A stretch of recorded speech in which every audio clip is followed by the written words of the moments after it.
اعوذ باللہ من الشیطان الرجیم بسم اللہ الرحمن الرحیم۔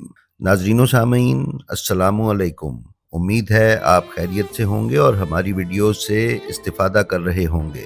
ناظرین، ویڈیو پر جانے سے پہلے آپ سے گزارش ہے کہ ہمارے نئے شروع کیے جانے والے channel blend of history English کو بھی سبسکرائب کر لیں اور اس کے بیل آئیکن پر کلک کر کے آل نوٹیفیکیشنز کی سیٹنگ کا انتخاب کر لیں تاکہ آپ اس چینل پر پیش کیے جانے والے محمد و آل محمد علیہ السلام کی تعلیمات پر مبنی انگریزی کانٹینٹ سے محروم نہ رہ سکیں۔ ناظرین معظم، اللہ تعالیٰ نے بھیجے جانے والے ہر نبی کو کوئی نہ کوئی معجزہ دے کر انسانوں کی ہدایت کے لیے بھیجا۔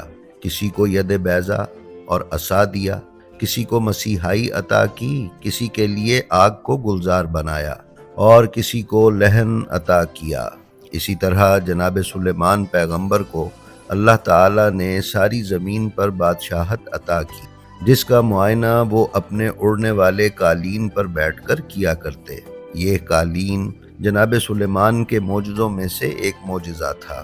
ہماری آج کی ویڈیو جناب سلیمان علیہ السلام کے اسی قالین کے متعلق معلومات آپ کو فراہم کرے گی۔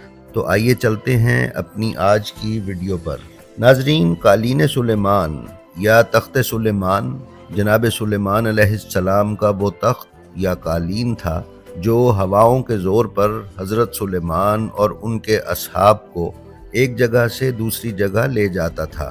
قرآن کریم میں جناب سلیمان کے قالین کا نام تو نہیں آیا، لیکن اس بات کی طرف اشارہ ضرور موجود ہے کہ جناب سلیمان کے ہاتھوں میں ہواؤں کا اختیار تھا۔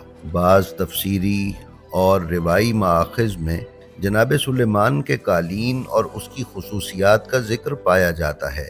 علامہ مجلسی نے ایک روایت سرزمین کربلا پر جناب سلیمان کے قالین کے نزول کے بارے میں نقل کی ہے، وہ ہم آپ کو اس ویڈیو کے آخر میں بیان کریں گے۔ ناظرین، بعض لوگوں کا کہنا ہے کہ جناب سلیمان کا قالین حقیقت سے زیادہ افسانے سے مشابہت رکھتا ہے۔ ان لوگوں کا کہنا ہے کہ جناب سلیمان کو ہواؤں پر اختیار ہونے کا قصہ اس افسانے کے عالم وجود میں آنے کا سبب بنا ہے۔ جناب سلیمان علیہ السلام کے تخت یا قالین کی خصوصیات اور کیفیت، خاص کر اس کی لمبائی اور چوڑائی کے بارے میں مختلف اقوال ملتے ہیں۔ کچھ مآخذ میں اس اڑن قالین کی لمبائی اور چوڑائی کے بارے میں ملتا ہے کہ وہ 1 فرسخ سے 4 فرسخ تک چوڑا اور اتنا ہی لمبا تھا۔ بعض لوگوں نے اس کو 100 فرسخ میں پھیلا ہوا بتایا ہے۔ اسی طرح اس پہ جناب سلیمان کے تخت سمیت 6000 کرسیاں آ جاتی تھیں۔ ناظرین، ان باتوں کی بنیاد پہ بعض لوگوں نے اس کو ایک غیر معمولی قالین قرار دیا ہے۔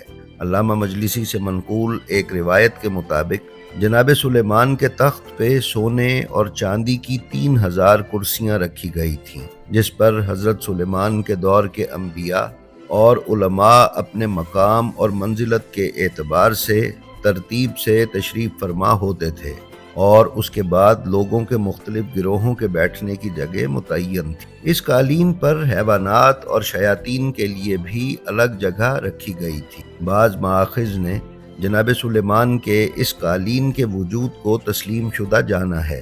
ان کے مقابلے میں محققین کا ایک گروہ ایسا بھی ہے جو اس اڑن قالین کو غلط ماخذ گردانتا ہے، جیسا کہ ہم نے بتایا کہ ان کا خیال یہ ہے کہ یہ ایک افسانہ ہے۔